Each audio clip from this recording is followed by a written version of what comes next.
¿Qué tal? ¿Cómo les va? Muy buenas noches y bienvenidos como siempre a esta mesa de análisis con los temas más importantes de la agenda nacional. Soy Maximiliano Espejel, les doy las gracias por seguir en la señal y la sintonía del Heraldo Televisión. Vamos a abrir el debate de la noche de hoy con la siguiente pregunta. ¿Puede o podría la humanidad tener la capacidad de vivir sin plásticos?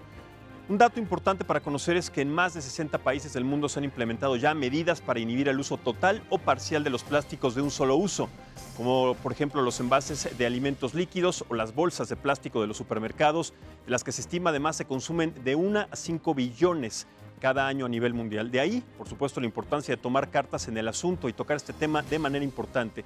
Esto lo ha hecho la Unión Europea, por ejemplo, con la aprobación de leyes para prohibir a partir del 2021 en su totalidad la venta de plásticos de un solo uso. Vamos a escuchar al respecto a este tema. This is an opportunity for Europe to lead the way, creating products that the world will demand for decades to come, and extracting more economic value from our precious and limited resources. Y en México, el primer estado en tomar medidas al respecto fue el estado de Veracruz. De ahí le siguieron Baja California, luego Coahuila, Chihuahua, Durango, entre otros.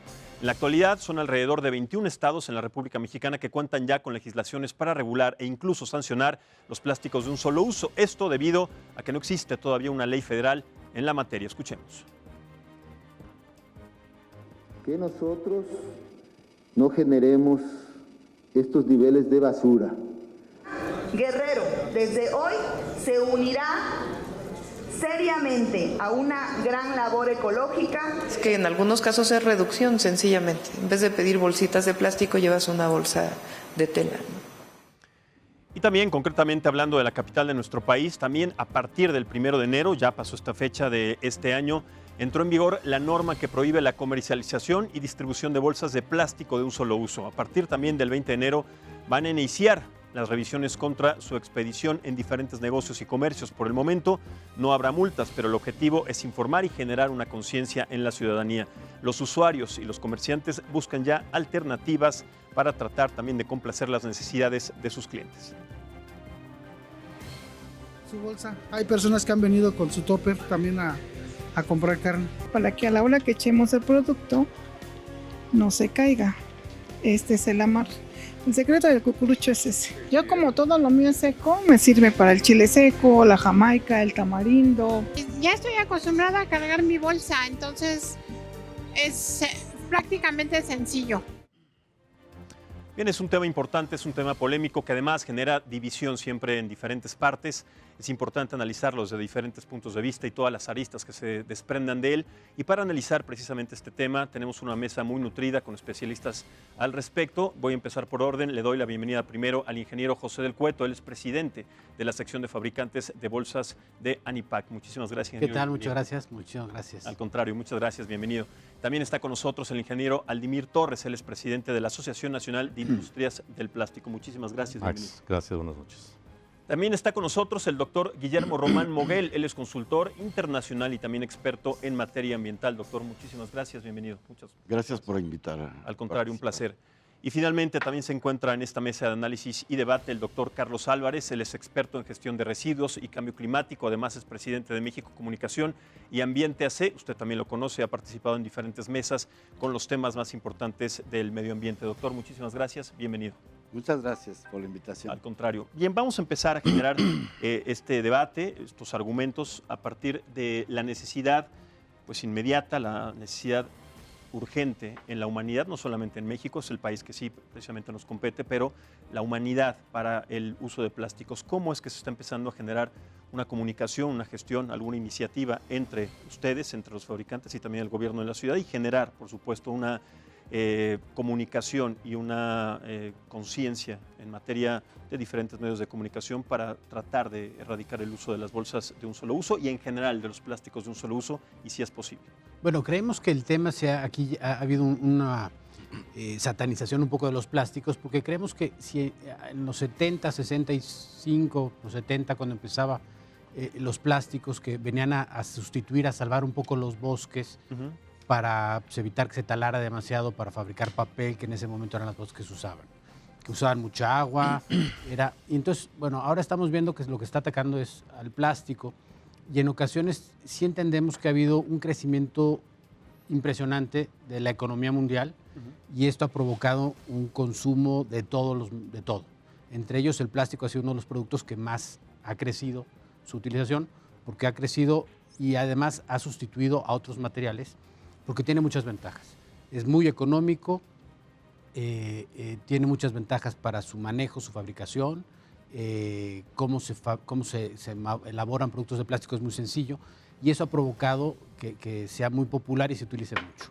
El tema es que el manejo no ha crecido al mismo ritmo del consumo del plástico. Entonces estamos viendo que hay un gran consumo de productos de plástico, sin embargo, los sistemas de gestión de residuos sólidos no han crecido a la par que ha crecido el consumo de la humanidad.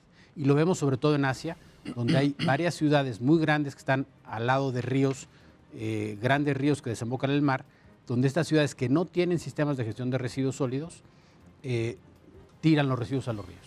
Y esos residuos son los que acaban en el mar y el 70-80% de los residuos que vemos hoy en el océano vienen de Asia, de estas ciudades, entre Asia y la India, que no tienen sistemas de gestión de residuos sólidos. Aquí en México tenemos un sistema de gestión de residuos sólidos que hay que mejorarlo, sin duda es perfectible, pero el tema es no prohibirlos quizás, sino ver cómo los podemos regular, cómo podemos mejorar el manejo. Y en el caso de los plásticos, pues sí son bastante útiles para el tema de los residuos. Las bolsas que utilizamos para tirar la basura, la mayoría de la gente, el 97% de la gente de esta ciudad, tira su basura en las bolsas de supermercados. Entonces, ¿cómo ¿qué va se a puede pasar mejorar justamente la gestión de residuos sólidos a partir de una conciencia? Si es que, un ejemplo claro, la separación de la basura no dio un resultado, concretamente en la Ciudad de México, cuando se estableció ese programa, ¿no? Bueno, no dio un resultado, pero creemos que hay que insistir en ello. O sea, lo primero que tenemos que hacer es evitar que se mezcle la basura, hay que buscar la separación. La Ciudad de México tiene un problema, no tenemos dónde tirar los residuos. El relleno sanitario que teníamos está lleno, tenemos que pagar a otros estados para que nos acepten los residuos, eso no es posible. Entonces tenemos que ver la manera de cómo evitar que los residuos lleguen. Las bolsas, más o menos un ciudadano, en la Ciudad de México cada ciudadano tiramos como 1.7 kilos de basura diaria. La mayoría es basura orgánica.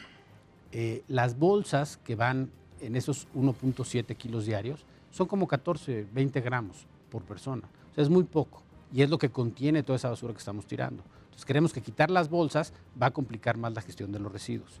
Tenemos que ver la manera de cómo separar esas bolsas para que cuando lleguen todo a los residuos, a los centros de separación, se separen y se reciclen. Claro, y todos los materiales se utilicen otra vez como materia prima en otros procesos. Creemos que sí es posible. Sí, es posible, es ambicioso, es complicado, sobre todo porque tiene que ver con la estructura de conciencia que no existe todavía en nuestro país y mucho menos también en países como la India y como estos países de donde se generan más residuos de plástico. Doctor, ¿cuál es su punto de vista al respecto? Sí, oí mencionar la India y es un país interesante. O sea, pues fue el lema del primer ministro actual, India limpia, Swachh Bharat. Y lo está haciendo. Digo, yo estoy trabajando allá en India desde hace 2 años, haciendo proyectos con un enfoque social. O sea, si bien el plástico, lo principal que debería de hacerse es reducir el uso, sin duda, reducirlo. O sea, la mitad, estamos hablando de 400 millones de toneladas al año. 200 millones, más de 200 millones de toneladas son de un solo uso, plástico de un solo uso. Digo, esa es una medida, inevitablemente se genera y esa me imagino que tal vez el foco más importante de ahora, ¿qué hacer con lo que se genera, ¿no? Entonces, ahí es donde yo mencionaba al inicio que es buscar un enfoque social, o sea, hacer planes de negocio donde la gente que recoge la basura se dignifique en su trabajo. Obviamente todo esto va aparejado con políticas públicas que lleven a la responsabilidad extendida. En este tipo de cuestiones lo que se busca es, o lo que está en discusión es quién paga cuánto, ¿no? ¿Quién paga cuánto? Entonces la responsabilidad extendida dice no solo en México, en todo el mundo, los que fabrican un material como el plástico, que es muy útil, es extraordinario, realmente es extraordinario como material, pero se ha abusado en su uso. Entonces, en la responsabilidad extendida, ellos tienen que responsabilizarse y conducir, porque actualmente lo que los economistas llaman las externalidades, las pagamos nosotros, toda la gente y todos los animales, ¿no? Y todos los bosques y todo. Estamos hablando de dimensiones pues extravagantes de plástico, las que se producen. Digo, las bolsas de plástico, como dicen, es una pequeñísima fracción. Tenemos, si quieren, en otra intervención, podemos hablar de qué tamaño es el monstruo de plástico, realmente. O sea, estamos hablando de que las fibras de vestir, poliéster, nylon, estamos hablando de 60 millones de toneladas por año. De los 400. Pero de alguna manera el poliéster, las fibras que se usan para vestir no se podrían, no se tendrían que considerar basura porque se usan regularmente, ¿no? O sea, sobre todo las que vengan en ese proceso de fabricación a partir de la materia prima de los plásticos. Claro, tendría que entrarse a trabajar en reciclar o en aprovechar las fibras. ¿Qué porcentaje de plásticos no se recicla, no se aprovecha, que genera esta huella, esta isla o esta mancha de plásticos que existe en el mundo, doctor? Bueno, las islas que aparecen en el mar es otra, digamos, en cierta forma, un cierto mito. Digo, no es que niegue la presencia de los plásticos en el mar, que hay una isla, pero estudios muy fundamentados de universidades internacionales, fines de 2015, dicen que como un máximo el 5% del plástico llega al mar. Realmente nos tenemos que ocupar del otro 95%, que es el que está aquí, es el que está allá afuera, es el que está aquí. Este es un reporte que imprimí y lo quise hacer en cartón. Entonces una de estas cadenas de papelería no tienen folders de cartón, ¿no? Entonces me veo un poco paradójico venir a una reunión de plásticos y traer esto empastado en plástico, pero es porque no hay la disponibilidad. Claro, y además generalmente nos acorralan de alguna manera a todos con el uso de plástico por la presencia. Ingeniero Torres, ¿cuál es su punto de vista? Escucho a Guillermo y tengo muchas coincidencias con muchas ONGs, lo he dicho, a la gente de Oceana, a Greenpeace, a Plastic Oceans. Yo creo que tenemos un problema común y estamos del mismo lado del barco. Yo no creo en antagonismos de ese tipo. Por eso es que antes de la charla decía, oye, ¿por qué nos pones en lados opuestos? No somos enemigos, ¿no? Claro. Creo que hemos abusado. Yo de repente digo cosas que no le gustan a los industriales, no le gustan a los ambientalistas. Hemos exagerado el uso del plástico. Cuando era yo pequeño teníamos que fabricar algún producto para cubrir alguna necesidad. Hoy es al revés, inventamos necesidades para cubrir algún producto. Hemos exagerado.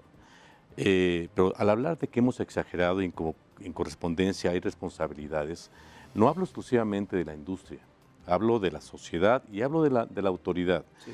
Porque el ejemplo que pongo es, bien apuntalaba Guillermo, la cantidad de plástico que está en los mares no es tan alta, pero es muy importante.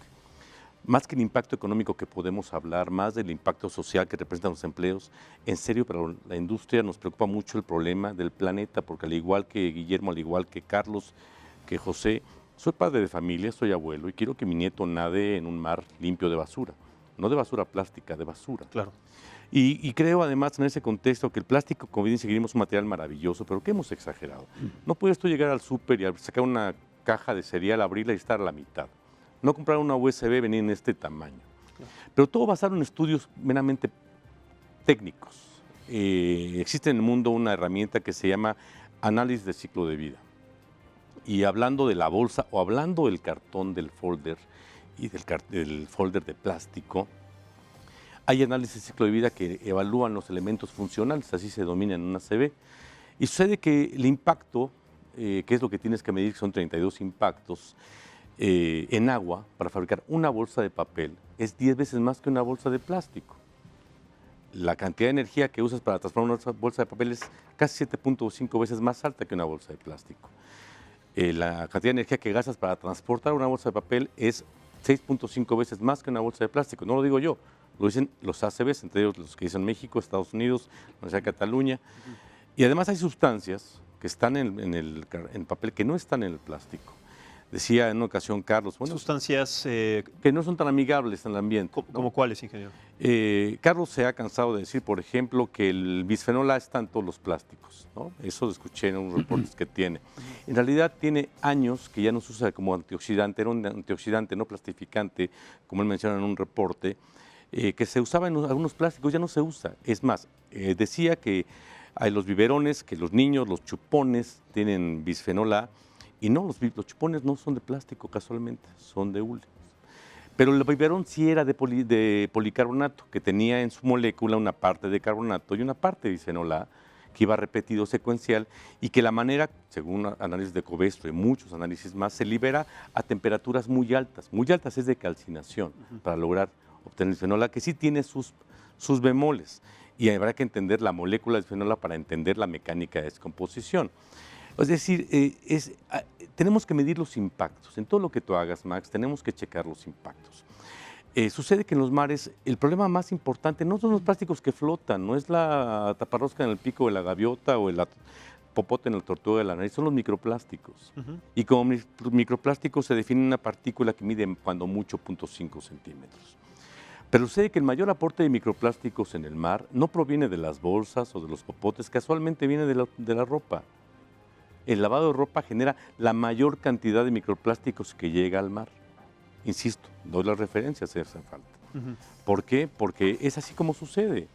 Y sí es cierto, pero la pregunta que tienes que hacerte es, cuando tú ves en la nariz de la tortuga el popote, es preguntarte sinceramente de quién es responsabilidad. Pero además ese ya no es un tema, digamos que fue pero te lo impactante pongo por ejemplo porque por tiene supuesto. mucho que ver. Piensa entonces en la foca con la bolsa en el cuello, o piensa en la gaviota con la taparrosca en la nariz. En los tres casos, ¿de quién es responsabilidad, Max? ¿De la gente que lo tiró en la ventanilla del auto, llevó a la alcantarilla, al río, al bosque y al mar en consecuencia? ¿De la gente que no gestionó un sistema adecuado de manejo de residuos y su recolección? ¿O la gente que lo fabricó? Creo que es una cadena de todos. Por supuesto, Matt, es muy simple la respuesta, es de todos la responsabilidad. Entonces tenemos que trabajar coordinadamente en esta responsabilidad compartida y cuando tú te paras de la mesa, cuando no quieres seguir platicando, entonces prohíbes. Totalmente. Ahora, dentro de estas responsabilidades, ingeniero, que existen sobre los elementos, sobre los ingredientes que pueden llegar a ser nocivo, a mí me llama la atención, sobre todo me preocupa, no solamente como representante de un medio de comunicación, como ser humano, como mexicano, como consumidor. Los disruptores endocrinos, que además es un elemento que está prácticamente en todos los productos que podemos encontrar en el supermercado, nos afectan invariablemente a todos. Hay estudios científicos que inclusive determinan en un porcentaje de mujeres que se encontraron en todas las mujeres, en la orina de todas las mujeres, microplásticos, más allá de los microplásticos, que son plásticos tamaño prácticamente de una célula, que están prácticamente ya adheridas a su metabolismo. Y esto tiene que ver con la fabricación de estas botellas que vemos por todos lados, las botellas de plástico, y que de alguna manera determinan que se pueden ir desprendiendo. Esos son los estudios que provocan estos disruptores endocrinos. ¿Cómo contemplar una solución también para esa parte? Regresamos ahorita en ese momento para empezar sobre ese análisis, pero me gustaría también contar con el punto de vista del doctor Álvarez y regresamos con ese punto, ingeniero. Gracias. Adelante, doctor. Fueron 4,5 minutos del colega Aldimir. Yo por eso te decía que hay que equilibrar. Sí. Voy a tomar yo también. Ahora bien, vamos a la alusión, ¿verdad? El bisfenol A, bueno, vamos a empezar por el principio, como digo yo. El libre mercado, esta forma de desarrollo, entre comillas, pues ha llevado a donde estamos. El mejor negocio del petróleo es el plástico. Lo dijo el propio Rafael Blanco. Aquí nos dijo los precios, ¿verdad? De los 50 mugrosos dólares que vale un barril a los 3,500 dólares que vale un kilo de un plástico específico. Pero todos los plásticos, para que lo sepan todos los mexicanos, tienen sustancias químicas, no el bisfenol A, que ese es un tema reciente. Todos los retardantes de flama, que nos los hemos estado comiendo durante muchos años, en México, porque aquí acuérdate que es el paraíso, aquí no hay autoridad que regule. El SAICO, que es la gestión integral de sustancias químicas a nivel global, que tenemos compromisos, aquí ni siquiera... Pero se refiere a la República Mexicana en diferentes estados. Sí, o sea, México tiene una ausencia total en el manejo de las sustancias tóxicas. Y los plásticos son el mejor ejemplo de 200 sustancias. El estudio danés, que es uno de los más serios, nos da la lista de retardantes de flama, de los talatos del PDD, que ahorita el doctor te va a platicar de un proyecto que estamos por arrancar. Todos los colorantes, fíjate bien, mi querido Max, y que lo sepan los mexicanos, ¿a poco crees que los rojos y los amarillos y los ocres de todos los plásticos que hay con los que juega mi nieto, son de origen natural los colorantes. Ninguno es de origen natural. Ojalá fueran de flor de cempasúchil el amarillo. ¿Sabes de qué son? De plomo. Fíjate, en el 93 discutíamos el plomo. ¿Y sabes qué pasó? Nada. Siguen haciendo juguetes con plomo, lo acaban de denunciar hace poco. 6 empresas globales y mi niño y mi nieto mordiéndole al plástico. Que es una maravilla, como dicen bien, ¿no? Si nadie está diciendo que no es una maravilla. El problema es que no tenemos autoridad. Ni siquiera Cuadri, fíjense bien, a mi amigo Gabrielito Cuadri en el 95 tuvo el descaro de decir en la mesa de envases, empaques, embalajes, cuando empezábamos a discutir esto, dijo, ese tema no es importante. Él es ingeniero civil, por supuesto, el buen amigo Gabriel, y desechó esta discusión del 95. Yo no sé si ellos estaban, yo sí estaba en el 95 ahí sentado, y le dije a Gabriel, ¿cómo dices eso? ¿Cómo que los plásticos no son importantes? Es que yo no puedo regular a la iniciativa. ¿Cómo crees? Si tú eres el único que lo puedes regular, la federación. Por eso, en este tema ahorita, que están ahora quejándose los plastiqueros, de que los gobiernos locales, estoy de acuerdo con usted, sin ton ni son, incluyendo la Ciudad de México, prohíben así de buenas a primeras, sin ninguna estrategia global, o sea, integral. Claro, pero no solo la Ciudad de México, es una estrategia que se tendría que hacer a nivel... Pero hay un miedo político.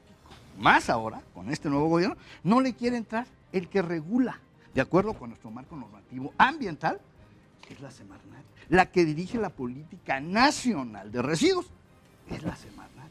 Que le toca al municipio barrer y tener sus 1.643 tiraderos a cielo abierto, son los mugrosos municipios y los cobardes presidentes municipales que no quieren cobrar la gestión. ¿Para qué? Para hacer un poquito la chamba, no digo los plastiqueros, hablo ahora de los que nos venden, de las marcas esas. ¿Quieres que las diga o no las digo? No, adelante, usted tiene la libertad. La Coca-Cola, Nestlé, Bimbo y todos ellos ganan mucho dinero con sus envases, esos. La bolsa esa, a ver, ¿dónde están las papitas? ¿Qué tiene la bolsa de papitas? Es un polietileno y adentro tiene aluminio. ¿Y eso quién les dijo? ¿Quién les autorizó? Y colorantes. Sí, y es lo que voy a decir. Todos los colorantes son plomo, estaño, cadmio, y todos son tóxicos. Por eso cuando están ahí, mira, en esos tiraderos, pues los lixiviados llevan metales pesados. O sea, tenemos un mugrero en el mundo porque todos estos plastificantes, colorantes, antioxidantes, catalizadores, disolventes, como el mugroso unicel, que ese jamás, oílo bien, el unicel jamás se debió haber autorizado. Y tú sales aquí a la esquina y el atole de nuez que te dan allí en la mañana con tu tamal es de unicel, tiene benceno, es poliestireno, ambos tóxicos, cancerígenos. Eso lo sabemos desde hace años, pero la autoridad no regula. Entonces, por eso digo, el tema de las bolsitas se me hace pecata minuta. En el fondo está el daño a la salud. Correcto, ingeniero del Cueto, derecho Sí. a réplica. Bueno, muchas gracias. Mira, primero, yo creo Pepe? que el tema de las bolsas, y continuando un poco lo que decía el ingeniero Aldimir, nosotros hicimos un análisis de ciclo de vida para las bolsas, que está ahorita ya en revisión técnica, y ahí comparamos 17 impactos ambientales de 7 tipos de bolsas. Y ahí surgieron, por ejemplo, y va muy en línea con otros que se han hecho en otros países, que las bolsas que más impactos tienen al medio ambiente son las de algodón. Entonces, de pronto la autoridad quiere, oye, ¿por qué no cambiamos por bolsas de algodón? Cuando dice, oye, espérame, si sabemos que el algodón también tiene impactos, todo lo que hacemos tiene impactos al medio ambiente. Claro. Y en este caso, las segundas con más impactos son las de papel, porque no sé si recuerdan, pero bueno, aquí había 2 fábricas de papel en la Ciudad de México, y aquí había una muy cerquita, y no se acuerdan, el olor era tremendo, y la contaminación de agua que tenían, y eso sí echaban metales pesados también. Digo, la industria del papel ha cambiado muchísimo en los últimos años, pero también era una industria que generaba muchísimo. Ahora, hay muchos productos, y ahora que comentaba en el caso de los retardantes de flama, que salvan vidas, que hay que tener cuidado, también son muy útiles, porque los automóviles, que son los que más llevan esos retardantes de flama, o los sillones y los cojines, ayudan los teléfonos. Lo que hay que tener en cuenta es decir, bueno, ya existen, ¿cómo los vamos a tratar? ¿Qué vamos a hacer con eso cuando acabe su vida útil? Y eso es lo que a la autoridad también sí le ha faltado. Nosotros yo fabrico bolsas de polietileno y le puedo decir que yo utilizo pigmentos libres de metales pesados y tintas fabricadas en México de empresas mexicanas que te ofrecen tintas que no tienen metales pesados. Entonces, sí ha habido un cambio y quizás no ha sido tan por motivos de la autoridad, sino por motivos de los consumidores. Pero sí, la autoridad se ha quedado muy atrás. En el caso de las prohibiciones y la estrategia que falta y que no vemos, hemos estado hablando y en el Senado se está buscando una estrategia de residuos plásticos que hable de economía circular, que hable de cómo reincorporarlos, porque no podemos dejar que eso vaya a la basura, cómo evitar que todo eso vaya a la basura. Un poco a raíz de lo de la Fundación Ellen MacArthur, hace poco en el Senado se firmó un acuerdo de la nueva economía de los plásticos y nosotros estamos fomentando, estamos buscando que eso pase, que eso suceda. El Senado es el que está ahora muy activo con el tema de la nueva economía de los plásticos. Esperamos que eso nos lleve a alguna iniciativa de ley que realmente se preocupe por el tema. Es lo que estamos buscando, es lo que hemos estado trabajando con ellos por más de un año y ojalá logremos que estas iniciativas prosperen y efectivamente pues esto marque una pauta para que el gobierno tenga que pues preocuparse más por el medio ambiente en el tema de los plásticos y cómo lo va a gestionar. Porque no ha habido un cambio en la gestión. O sea, no ha habido ni... ¿Cuántos tiraderos hay? Me decía. 1.640. No es posible que haya oficialmente, más lo que hay por ahí sin oficio. Entonces yo creo que hay muchos temas, estamos de acuerdo, nosotros no estamos en contra del medio ambiente. Creemos que el plástico puede ser una gran ayuda para el medio ambiente, sobre todo en el tema del calentamiento global. Incluso el unicel es una gran ayuda para la parte de construcción, refrigeración, aislante. O sea, no hay que, igual que el policarbonato que tenemos en los lentes, porque el policarbonato se dejó de usar en muchas botellas y biberones, pero lo seguimos utilizando. 4 de los que estamos en esta mesa traemos lentes ahora que están hechos de policarbonato. Entonces, sí creemos que los plásticos tienen su aplicación, hay que ver dónde convienen y no. Hay estudios para hacer eso y lo que tenemos que hacer es basarlo en estudios científicos, ¿no? Es lo que estamos nosotros también solicitando a la Secretaría del Medio Ambiente. Tenemos nuestro estudio de análisis de ciclo de vida de las bolsas, queremos presentar a la Secretaría este estudio para que lo vea y que entienda que la solución de prohibirlas no es la mejor. Y los sustitutos, incluso las bolsas compostables, pues pueden, si no llegan a la planta de composta, son peores. Tenemos que preocuparnos porque esos plásticos compostables que no se fabrican en México, que es lo que nos están obligando ahora, tienen implicaciones en el medio ambiente que pueden ser peores que la del polietileno tradicional. Correcto. Entonces tenemos que evitar eso también. Correcto. Si les parece, vamos a hacer una pausa. Es muy breve. Regresamos para seguir analizando este tema. Regreso con el doctor. Estamos platicando acerca del uso de los plásticos de primer uso, sobre todo la conciencia y las iniciativas que se tendrían que generar en los gobiernos en nuestro país y también una conciencia a nivel sociedad sobre el uso de estos plásticos y las alternativas que existen. Vamos a una pausa entonces y regresamos en esta mesa de análisis y debate en el Heraldo Televisión.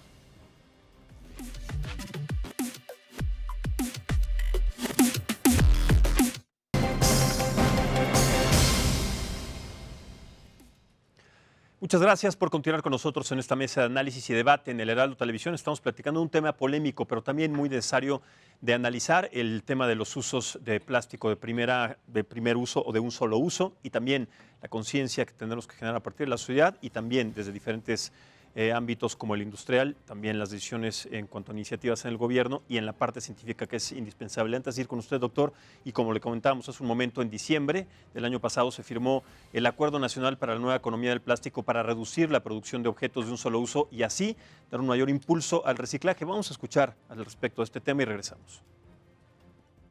Más allá de discursos, propone números, metas, fechas. Y por primera vez propone un mecanismo de revisión para verificar que lo que estamos acordando hoy efectivamente se cumpla. Un mecanismo de revisión y verificación integrado por la industria, la autoridad y entes imparciales que puedan dar fe. Bien, ahí está una propuesta, pero bueno, tendrá resultado, tendrá espejo, tendrá este fin que estamos buscando todos. Doctor, ¿cuál es su punto de vista al respecto también de esta postura y estas declaraciones desde la parte política? Desconozco con precisión la propuesta. Sin embargo, si están trabajando con responsabilidad extendida, yo estaría de acuerdo en que es la forma. Cuando mencionaba el ingeniero lo de la responsabilidad compartida, tengo el dudoso honor de haber sido director general cuando se emitió la Ley General de Residuos. Yo no participé porque iba entrando y no pude evitar que entrara la responsabilidad compartida. Porque sí, la responsabilidad extendida, o sea, en la Unión Europea hay 200 iniciativas de responsabilidad extendida que funcionan, porque es el papel de la autoridad proteger a su población. Entonces, debería de sobreponerse sobre los intereses económicos, ¿no? Sin embargo, el plástico, como dije al inicio, con sus maravillosas propiedades, facilita la venta de productos. Y esa responsabilidad extendida tiene que ir no solamente a dos de los principales generadores, que son los que manufacturan las resinas, que son 10 compañías, que son negocios extravagantes, son cifras, pues la gente tal vez quiera ver cosas más prácticas también de qué van a hacer sin las bolsas de plástico, pero ese es uno, y el otro son lo que yo he clasificado en las propuestas en otros países como los grandes usuarios, que son los grandes consorcios que para vender sus productos usan plástico.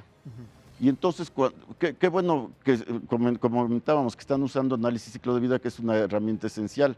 La desarrollan Tecnológico de Massachusetts hace 25 años. Yo hice el análisis ciclo de vida para pilas de México hace como 6, 8 años. Y bueno, entre otras cosas se demostró que no son peligrosas, pero eso sería otro tema.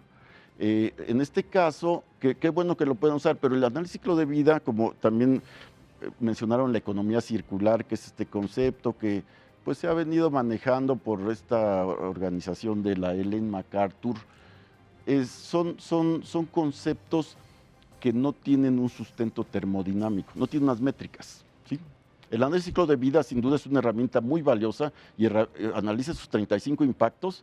Lo hice yo con solo 5 de los impactos y con los escenarios, no sé qué escenarios se hayan analizado, pero en ese momento se da uno cuenta de que algunos de los escenarios, como en este caso dicen de la bolsa de papel, consumen más energía. Pero, ¿cómo comparamos qué es peor? ¿Generar emisiones a la atmósfera o generar residuos plásticos que ni los científicos del mundo no pueden predecir cuál es el impacto de los microplásticos, que muy acertadamente señaló? Las fibras plásticas liberan de 60 a 100 partículas por cada lavada, ¿no? Y eso, cada vez que lavamos, todo eso va a los ríos y va al mar. El agua. Y no se pueden saber impactos. Hay organismos unicelulares con plástico adentro. Pero entonces, esto del análisis ciclo de vida y la economía circular se olvidan de la dimensión temporal, del tiempo. Digamos, todos tenemos una vida útil, hasta las personas. Entonces, ¿qué va a pasar? Digamos, el papel puede consumir más energía, pero en 1 año o 2 se reincorpora a la naturaleza. El plástico no sabemos. Pueden ser 100, 200, 300 años y los efectos que tenga es algo que nadie podía prever cuando se fabricó, más que el origen, y con esto tal vez quisiera cerrar, que es la comodidad. El mayor enemigo de la sustentabilidad es la comodidad. Bueno, el peor es el lujo, ¿no? Pero la comodidad de que la mujer, yo le doy a la ama de casa, que es cabeza de familia, que llegue a un supermercado, a ella le deberían de dar bolsas de plástico, porque ella solo dispone de 15 minutos para comprar los jitomates y lo que sea para sus hijos. No así la gran mayoría de la población, que tomamos algo, le quitamos el empaque y va a la basura, ¿no? Y que proporcionalmente, cuando yo hablaba del tamaño del monstruo, eso lo trabajamos con la gente de India, si quieren, más adelante puedo hablar sobre eso, pero con el que está conduciendo el proyecto allá, dijo, pues tenemos que saber de qué tamaño es el monstruo. Pues el tamaño del monstruo es 17% solamente del plástico, es polietileno, de baja densidad, que es el que se usa para las bolsas, sí, ¿no? Entonces, de eso solo una fracción. Pero ¿qué hacemos con el otro 50, 40% del plástico de un solo uso? Que la gente no ve, está enfocada ahorita solo en las bolsas. Pues sí, es perder una comodidad. Pero hacer como hacían antes, pues ¿No resulta una comodidad estos plásticos de un solo uso en los hospitales? Las jeringas, digamos, También resulta... Antes se esterilizaban las jeringas, ¿no? Habría que hacer el análisis de ciclo de vida y ver qué consume más energía. Pero ahora no entraría en riesgo una situación ahí de cuestión de salud. Sí, claro, obviamente hay muchos usos que el plástico es insustituible o que no debe sustituirse, sino que obviamente en la misma ley de aquí del reglamento del DF dice para usos médicos o etcétera, pues obviamente se pueden usar de un solo uso. Correcto, ¿no? ingeniero. Tengo varias anotaciones que escuché. Primero decía Carlos de que nos comemos los retardantes de flama. Ninguna aplicación alimenticia, ni una sola, tiene retardante de flama, ninguna. Hablaba de los eftalatos. Es un plastificante, el eftalato, que antes, hace años, era el 80% del volumen, que se usa únicamente para aplicaciones flexibles de PVC. Me gustaría rápidamente, ingeniero, que explicáramos los retardantes de flama, porque hay personas que Sí, tú usas un producto... ¿Cuál es el motivo del aditivo retardante de flama? Básicamente, por definición, ganar tiempo de escape. Y se usa mucho en construcción, se usa mucho en automotriz para que tengas tiempo de escapar antes de que inicie el fuego. Y va acompañado de supresor de humo, porque antes la gente se muere antes intoxicada que quemada. Entonces tienes que buscar que se genere mucho más tarde la flama y además que suprima los humos que vienen en consecuencia. Y ahí hay compuestos fluorados, hay compuestos fosfatados, hay halogenados en general, bromo, flúor, cloro, hay compuestos fosfatos, que son los más comunes, hay algunos antimonios, o sea, y no todos son bajo el campo de metales, como decía Carlos, pero primero para eso se usan y en ninguna aplicación alimenticia, ninguna, se usa un antiflama.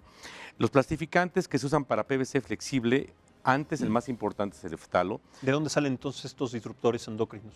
Mucho en esto, pero fíjate que el reporte que se tiene de muchos países por parte de ANIC y por parte de la Secretaría de Salud, la contaminación de eftalos no viene porque te comas una manguera de jardín, porque esa es una aplicación. Bueno, eso no se come, ¿no? Bueno, pero viene por contaminación en cosméticos, porque Claro. los cosméticos llevan eftalos, llevan plastificantes. Y el mayor indicio de contaminación por eftalos viene en cosméticos, no en plásticos.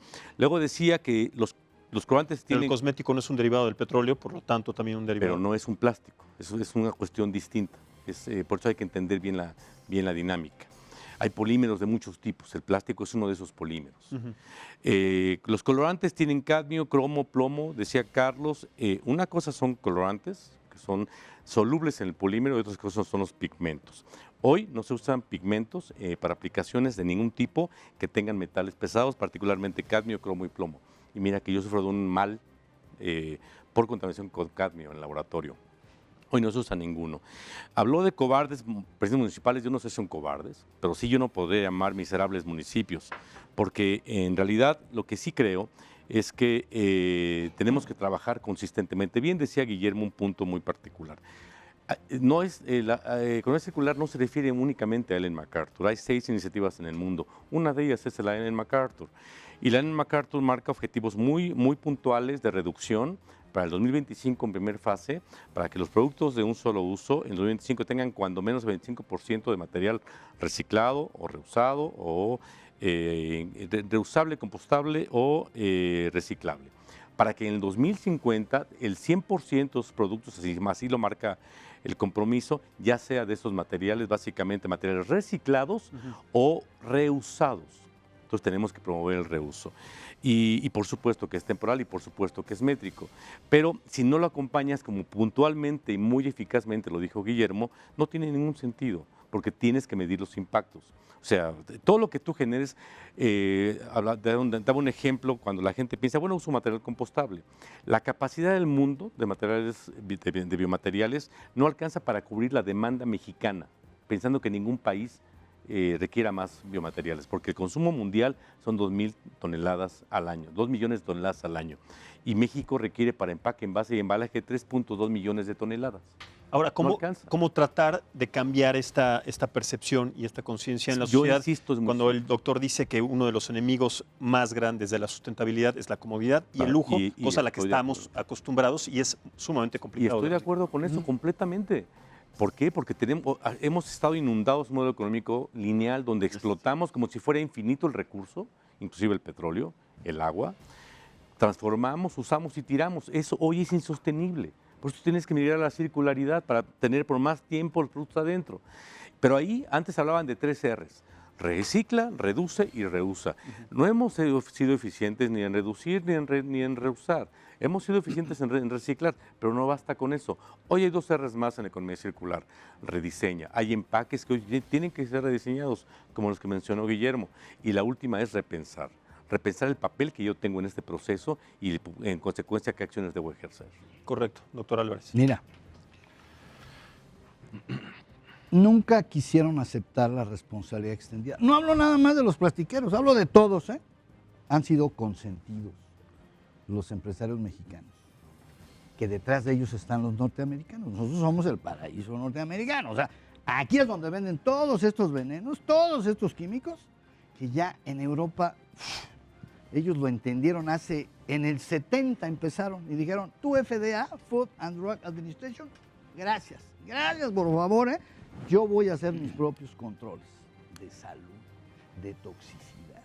Y efectivamente, somos muy comodinos, ¿verdad? Efectivamente, pero la Coca-Cola en 78, ¿cuándo empezó? 78. Cuando Coca-Cola dijo, voy a dejar el vidrio por el PET, ya se arruinó el asunto. Acuérdate que la Coca-Cola es así como, ay caray, la Coca-Cola. Y de ahí vino, y el costo. O sea, primero ganan dinero, su responsabilidad extendida nunca han querido. Y el gobierno mexicano los ha consentido, siempre.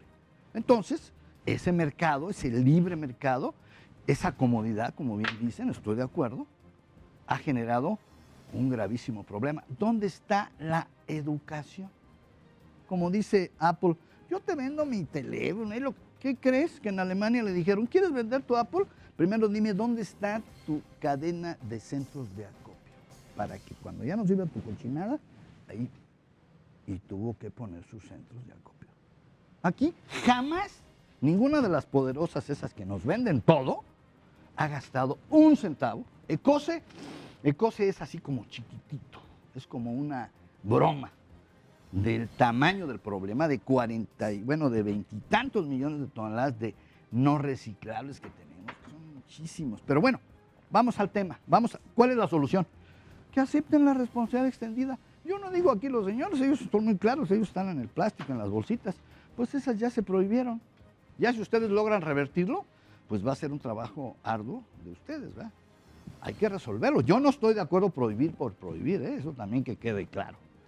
Y la educación, y el gobierno, no hay gobierno para esto. Hay mucho gobierno para otras cosas, ¿verdad? Por supuesto, este nuevo gobierno sí se siente la mano en otras cosas, pero en este tema la federación está callada, ausente, porque la federación cree que no es su problema. ¿Y qué crees? Sí es su problema. Y sí tiene que intervenir. Y sí tiene que poner orden a toda esta confusión de que ya mañana ya no hay bolsas. Oye, ¿qué voy a hacer? Dice el señor de los tamales. ¿Y yo qué voy a hacer? O sea, ¿no es así? Nunca ha sido así. Los productos poquitos, venenos en Estocolmo, el convenio, llevamos años. Bueno, en México no sabe ni qué es el convenio de Estocolmo, porque la Semarnat no ha tenido tiempo de avisarnos de la toxicidad de todo esto. Los grandes daños, los disruptores endocrinos. Fíjate, 2013 yo estuve aquí en el taller de la OMS y nos dijeron, ¿qué vas a hacer de aquí al 20? ¿Y sabes qué hicimos? Ya estamos en el... ¿Sabes qué hicimos? Nada, porque los fabricantes, no digo los señores plastiqueros, hablo de aquellos grandotes, no han querido esa responsabilidad. ¿Dónde están, como te dije el otro día, dónde están los 50,000 centros de acopio? Los tienen que pagar porque sus utilidades son gigantescas, enormes de plástico. Ahí es donde está uno de los puntos importantes. Mucho sobre todo dinero ganan ellos. de los puntos para encontrar o empezar a encontrar una solución, ingeniero. Pues mira, yo creo que el tema, y aquí no estoy de acuerdo, yo creo que es una gran labor que están haciendo ahora con el tema del PET, por ejemplo. Hoy tenemos en México la planta más grande de Latinoamérica, de toda América, de hecho, de reciclaje de PET.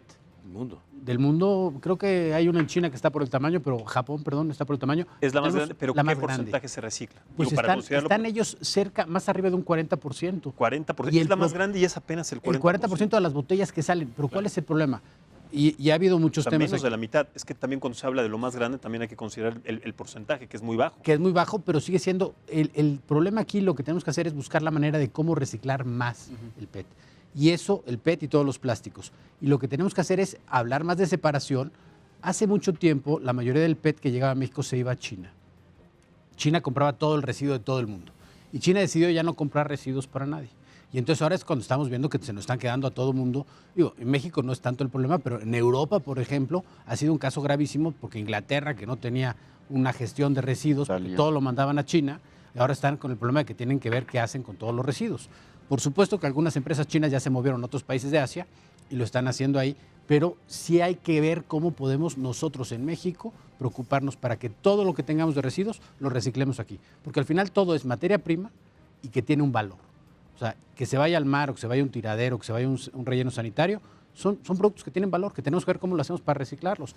Con controles tenemos que preocuparnos de que no tengan metales pesados, tenemos que ver la manera de cómo preocuparnos de que se aprovechen sin dañar al medio ambiente. Pero hoy, por ejemplo, vemos que las botellas de agua, hoy tenemos agua más limpia que nunca. Sería ideal que abriéramos la llave y tomáramos agua, pero hay colonias que no tienen ni siquiera agua, dependen del agua que les dan. Entonces, sí creemos que hoy el plástico, los mismos refrescos, las botellas retornables, pues era todo un ir y venir de botellas y de pronto encontrabas que no eran tan limpios como los que hay hoy, porque las botellas tenían un proceso de limpieza que no era necesariamente ideal.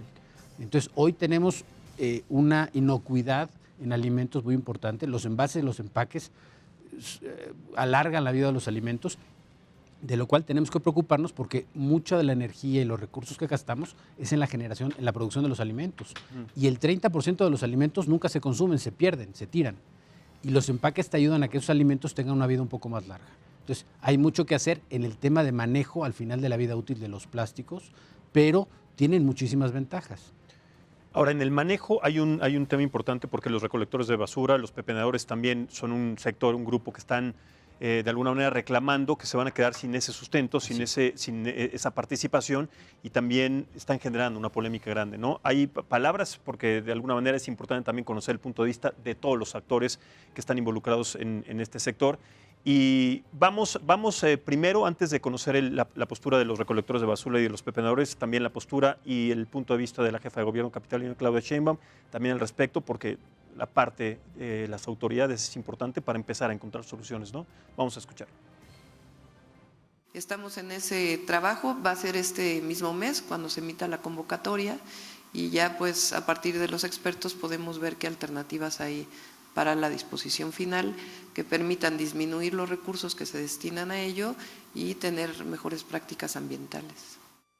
Bien, ahí está entonces el punto de vista, las palabras de la jefa de gobierno. Ahora vamos a escuchar, como yo les decía, el punto de vista también de los recolectores de basura, de los pepenadores, para saber exactamente qué solución se va a encontrar, también para tratar de contemplarlos a ellos. Vamos a escuchar. Iniciativa de ley que incluyan a todos. Iniciativa de ley que incluyan a todos. Bueno, pequeñas declaraciones así sobre, pero bueno, es un sector que sabemos que también está de alguna manera inconforme porque van a dejar de encontrar también parte de su sustento. Vamos a empezar, si les parece, con las conclusiones, 1 minuto para cada uno, doctor, y después vamos alternando desde este lado de la mesa. 1 minuto es demasiado corto, pero bueno. Nos encantaría que fuera más tiempo. Yo quisiera decir que si había que transmitir un mensaje, este problema, digamos, tiene muchas aristas. Se trata de distraer a la gente con reciclar y lo que debemos hacer es reducir desde todos los puntos y principalmente los que fabrican las cosas. Y a la gente encaminarla y educarla para que maneje el plástico que inevitablemente se maneja y se pueda reciclar de una manera mejor, ¿no? El PET es el 9%, si reciclan el 40% de eso es el 4% del total del problema, ¿no? De los plásticos. O sea, es una fracción, es muy llamativa, tiene un valor alto, hay una cadena, etcétera, está. Pero ¿qué hacemos con todo lo más difícil? Entonces, ese sería uno, reducir el uso. El otro es trabajar, está bien, trabajar con la gente que la recoge. O sea, esquemas de manejo de recoger. O sea, reciclar no es problema, reciclar los procesos químicos cualquiera los puede hacer. El acopio y la recolección, eso es lo más caro, y la limpieza del plástico, ¿no? Eso, entonces hay que trabajar en eso con un enfoque social, no solo económico, que es lo que la economía circular se llama. Deja fuera el enfoque social. Quieren hacer creer a la gente que reciclando se resuelven los problemas. estudié mi maestría en reciclado en 1978, en reciclado. Entonces sí sé algo de eso. Y pues ayuda en muchas cosas. Sin embargo, no es suficiente, ¿sí? Tenemos que reducir. Eso es el otro. Y la otra es, en la línea temporal que yo decía, era, parafraseando un poco esa frase que usa el Programa de Naciones Unidas, que por cierto tengo que hacer una mención, que yo trabajo para el Programa de Naciones Unidas para el Desarrollo, que es la agencia más grande de Naciones Unidas de proyectos de residuos en todo el mundo, ¿no? Y soy consultor para ellos en América Latina y en India, precisamente. Entonces, parafraseando un poco a eso que se decía de la aldea global, que pensar global y actuar local, yo lo parafraseo diciendo, pensar en el futuro que ni siquiera lo conocemos del plástico y de su impacto, y actuar ya. Se lo dije en una reunión a la OCDE, al grupo de plásticos de OCDE, que no fue ningún representante de México, del gobierno, y se los dije, señores, ustedes, ¿cuánto se tardan en sacar una norma ISO 18000? Porque ya están trabajando en Europa, una norma ISO 18000 para manejar el plástico. Pues 14 años. Le digo, pues bueno, ahí nos vemos. Entonces, yo ya no creo que la vaya a alcanzar a ver, ¿no? Claro, sí, Entonces, actuar ya. Y por eso esta medida puede tener fallas. Es más, tiene fallas, como esto de los plásticos compostables, pero, y otras cuestiones.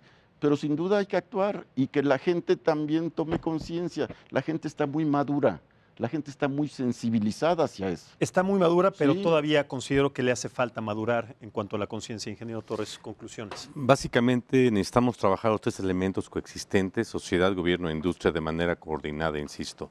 Cuando te sientas como sociedad, te haces a un lado y se queda la industria y el gobierno, eso se llama tiranía. Cuando se queda la sociedad y la industria y hacemos una de la autoridad, se llama completa anarquía. Y cuando se queda la sociedad y la autoridad y hacemos a un lado la industria, eso es populismo. Y es donde yo digo que no nos pueden hacer a un lado, tenemos que estar de la mano, porque creo que acá estamos los expertos en plásticos. Creo que tenemos que trabajar coordinadamente. Coincido con Guillermo, no basta con reciclar, es un elemento muy importante, sí. ¿No lo podemos dejar de hacer? No. ¿Tenemos que eficientarlo? Sí. Pero también tenemos que provocar, además de la reducción, el reuso. Tenemos que trabajar en el rediseño y tenemos que trabajar en el repensamiento. Son 5 valores fundamentales que hoy contienen estos nuevos conceptos. Hacia allá tenemos que dirigirlo. Y nada más como comentario a lo que decía Carlos, en México la mayor parte, y te hablo más del 80% de las aplicaciones alimenticias ya no respetan únicamente la FDA. Ya deben de cumplir con el REACH 1 y REACH 2. REACH 1, 32 sustancias, REACH 2, 114 sustancias. Y van muy de la mano, FDA y REACH, sobre todo el REACH 1, pero cumplimos con los dos. Y el reciclaje tenemos que llevarlo también hacia ese rubro, que materiales reciclados cumplan también con esos requerimientos. Correcto. Un minuto, doctor. No es suficiente los argumentos. No hay la voluntad de que se ajusten a la responsabilidad extendida. Cuando lo hagan, yo mismo les ayudo a educar al pueblo. No hay educación. Yo hablo todos los días en radio, en todo el país. Tengo regalando, sin cobrar un quinto, mi conocimiento y mi crítica a las sustancias químicas. A mí lo que más me preocupa, yo vivía sin plásticos, feliz. En 1960 yo era feliz con el vidrio ese que dicen que el papel, la bolsa de papel del pan. Yo iba a la panadería y la leche era en una vasija de aluminio. ¿Cuál era el problema? Pues claro que podemos, dice Rafael Blanco, a ver, 15 días que tú vivas sin plásticos. Porque somos muy comodines y el negocio les faltó acompañar su responsabilidad. Apelo a eso. ¿Quieren seguir ganando dinero con los plásticos? Va. 50,000 centros de acopio. Y luego, como nunca van a poder reciclar el 100, te voy a explicar por qué. Porque un plástico no es como un metal o la cerámica. Su composición molecular no lo permite 100% el reciclado de muchos plásticos. Nunca lo vamos a lograr. No hay resistencia mecánica. Entonces, vamos a valorizar energéticamente dónde están los fabricantes que dicen, aquí están los centros de acopio y vamos a darle la valorización energética. Correcto. para que no lleguen a ningún lado y sea en los hornos cementeros y en las termovalorizadoras. Eso no he oído que ustedes lo mencionen, ¿no? Tendremos una mesa más para tratar este tema porque me parece muy importante seguir generando a partir de estos argumentos y sobre todo de los conocimientos y las propuestas soluciones más allá de las económicas, de las sociales, de las políticas, si bien como lo dice el ingeniero Torres, entre gobierno, industria y sociedad, también soluciones para una mejor calidad de vida de la especie dominante de la especie humana que somos nosotros. Doctor Álvarez, muchísimas gracias. Doctor Román, muchísimas gracias. Ingeniero Torres, ingeniero del Cueto, muchas gracias. Sobre todo, muchas gracias a ustedes por vernos y escucharnos cada noche. Nos vemos mañana en otra mesa de análisis. Estaremos tocando el tema del conflicto de los Estados Unidos con Irán. Soy Maximiliano Espejel. Hasta la próxima.